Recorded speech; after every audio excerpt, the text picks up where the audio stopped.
الحمد لله رب العالمين والصلاة والسلام على سيد الأنبياء والمرسلين وعلى آله وصحبه أجمعين ومن تبعهم بإحسان إلى يوم الدين. وبعد، قال الإمام مسلم رحمه الله: قال رسول الله صلى الله عليه وسلم: من طلب الشهادة صادقا أعطيها ولو لم تصبه. ہم لوگ صحیح مسلم میں کتاب الامارات سے باب استحباب طلب الشہادہ فی سبیل اللہ تعالی کی حدیثیں پڑھنے جا رہے ہیں. اس باب میں شہادت کے طلب کے استحباب کی بات کہی گئی ہے. آدمی کو موت طلب کرنے سے روکا گیا ہے کہ موت طلب نہ کرے، لیکن یہ ہے کہ وہ شہادت طلب کرے. شہادت طلب کرنے کا مطلب یہ ہے کہ موت تو نہیں طلب کر رہا ہے کہ اس کو موت جلدی سے آ جائے، لیکن یہ ہے کہ موت کی نوعیت وہ طلب کر رہا ہے کہ موت ہماری آئے تو وہ کیسی آئے. تو اگر اس طرح کی نوعیت کوئی آدمی طلب کرتا ہے، جیسے کہ اللہ تعالیٰ آسان موت ہو، بری موت سے بچا، ایسی طرح سے ہماری موت شہادت کی موت ہو، تو اس طرح کی چیزیں طلب کی جا سکتی ہیں. اور اگر کوئی شخص شہادت طلب کرتا ہے تو گویا کہ یہ بڑا مستحب طلب ہے، بڑی اچھی طلب ہے. قال حدثنا شيبان بن فروخ قال حدثنا حماد بن سلمة قال حدثنا ثابت عن انس رضي الله عنه قال قال رسول الله صلی اللہ علیہ وسلم: من طلب الشهادة صادقا، جو شخص شہادت طلب کرے سچے دل سے، جو شخص شہادت طلب کرے سچے دل سے،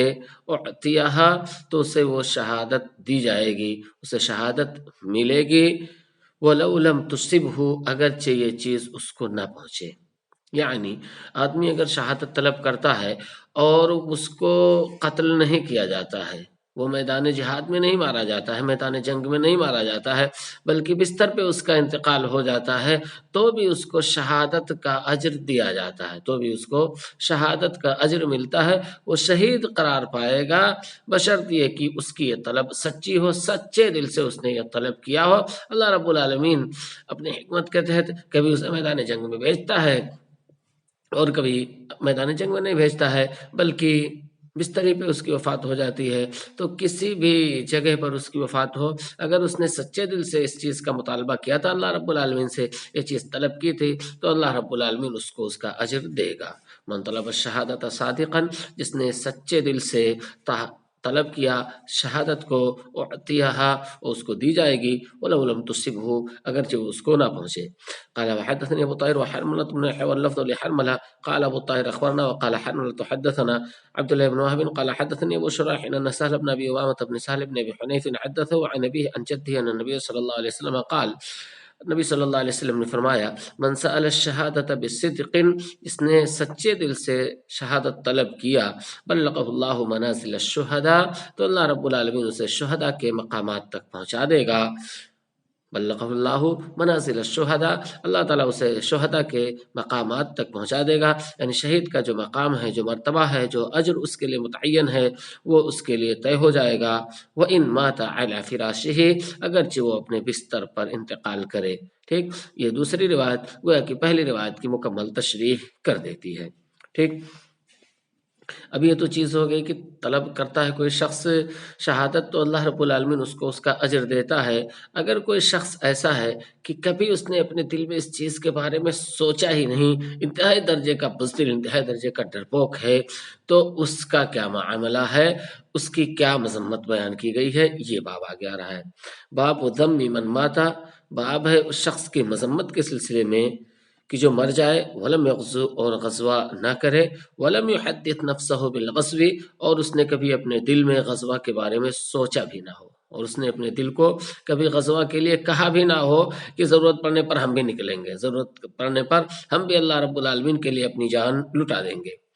قال حدثنا محمد بن عبد الرحمن بن سامي الأنطاكي قال أخبرنا عبد الله بن مبارك عن وهيب المكي عن عمر بن محمد بن المنكدر عن سمي عن أبي صالح عن أبي هريرة رضي الله عنه قال قال رسول الله صلی اللہ علیہ وسلم: من مات ولم يغزو، جو شخص مر جائے اور اس نے غزوہ نہ کیا ہو، ولم يحدث به نفسه، اور نہ ہی اس نے اپنے دل کو اس کے بارے میں کچھ کہا ہو، یعنی اپنے دل کو غزوہ کے لیے تیار بھی نہ کیا ہو، مات على شعبة من نفاق، تو وہ منافقت کے ایک حصے میں مرے گا، منافقت کے ایک جز پہ مرے گا، یعنی اس کے اندر منافقت کی ایک مشابہت پائی جاتی ہے.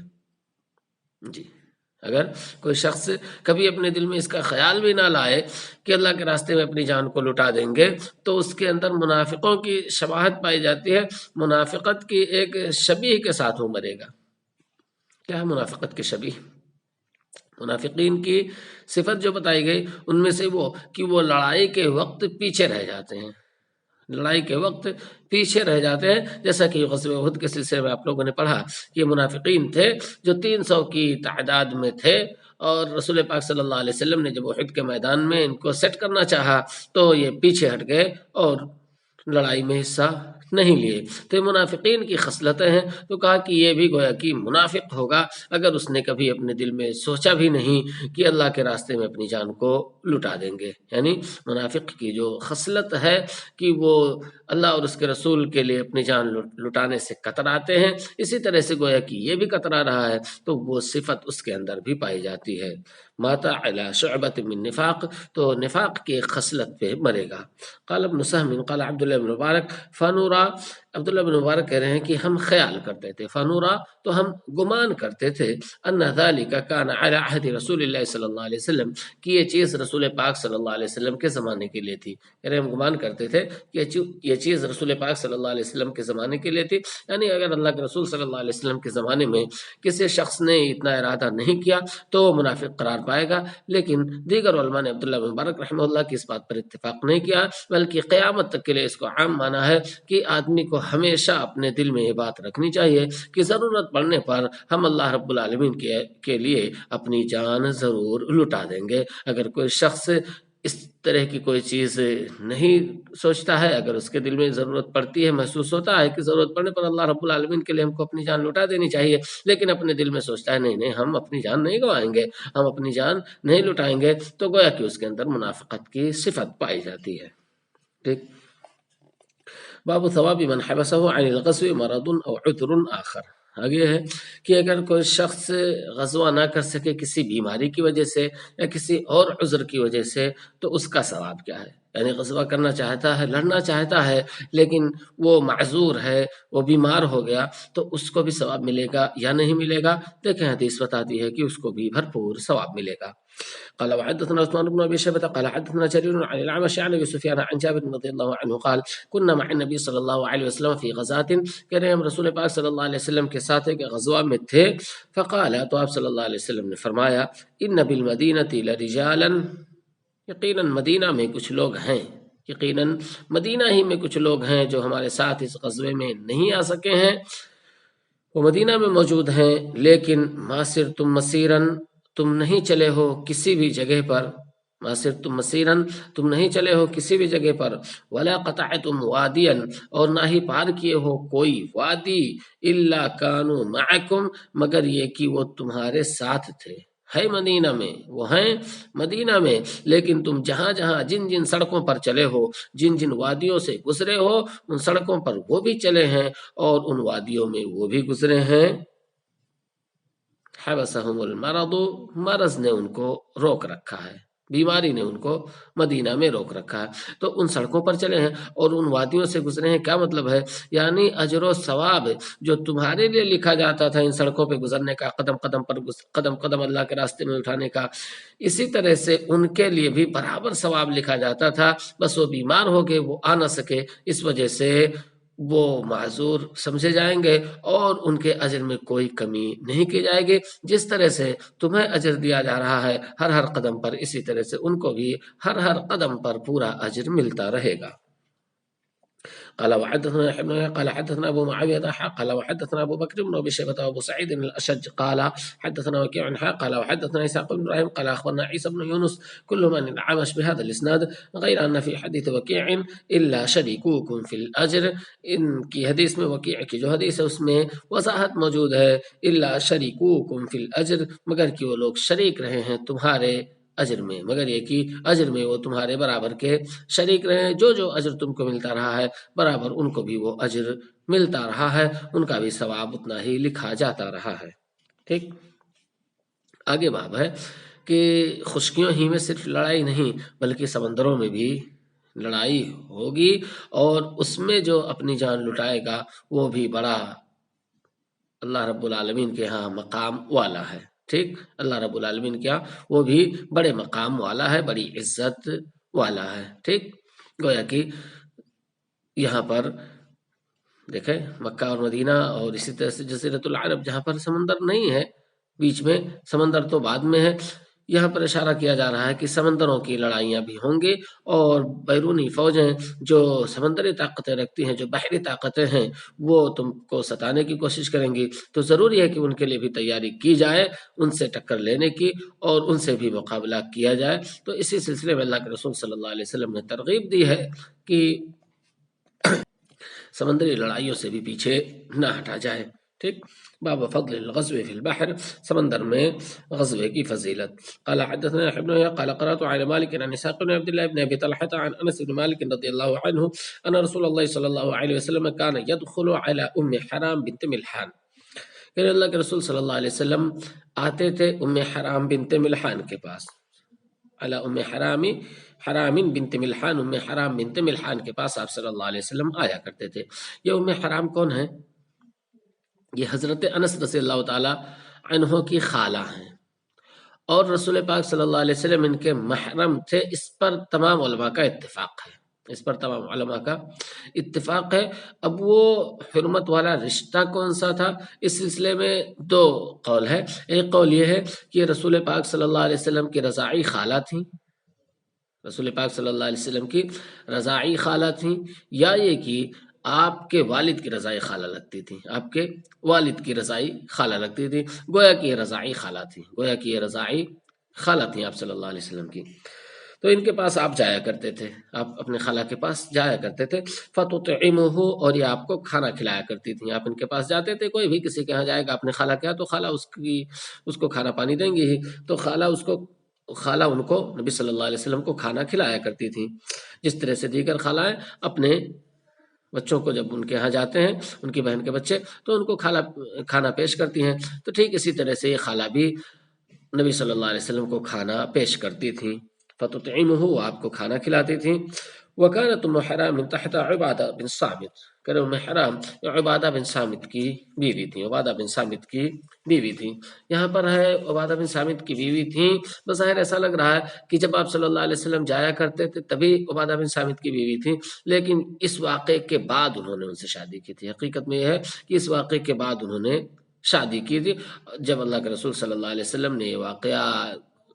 انہیں بتایا کہ آپ جائیں گے غزوہ کریں گے، تو اس کے بعد پھر عبادہ بن صامت سے ان کی شادی ہوئی اور انہوں نے سمندری غزوہ کیا۔ ٹھیک، تو آگے کی روایتوں میں خود اس کی وضاحت ہو جاتی ہے کہ بعد میں انہوں نے عبادہ بن صامت سے شادی کی۔ بس یہاں پر بتانا چاہ رہے ہیں کہ ام حرام بنت ملحان کون تھیں؟ یہ عبادہ بن صامت کی بیوی تھیں، یعنی بعد میں ان سے ان کی شادی ہوئی تھی۔ تو کہہ رہے ہیں فدخل علیہ رسول اللہ صلی اللہ علیہ وسلم یومن، ایک دن اللہ کے رسول صلی اللہ علیہ وسلم ان کے پاس گئے، ام حرام کے پاس ایک دن آپ گئے اپنے خالہ کے پاس، فاطعمته، اور انہوں نے آپ کو کھانا کھلایا، کھانا پیش کیا، ثم جلست تفلی راسہ، پھر وہ بیٹھ گئیں، آپ صلی اللہ علیہ وسلم کے سر کے جوئیں صاف کرنے لگیں، سر میں کچھ کیڑے مکوڑے ہو جاتے ہیں جمع، تو ان کو صاف کیا جاتا ہے۔ اب آج کے زمانے میں صابن وغیرہ بہت آسانی سے دستیاب ہو جاتا ہے، جس میں مختلف قسم کے کیمیکل ہوتے ہیں، اور آدمی صاف کر لیتا اپنے سر کو تو 2 دن 4 دن اس طرح کے کیڑے مکوڑے پڑ ہی نہیں پاتے ہیں۔ لیکن پہلے زمانے میں جب اس طرح کی کیمیکل والی چیزیں نہیں تھیں تو انسانوں کے جسم میں بہت زیادہ جوئیں ہوا کرتے تھے۔ ٹھیک،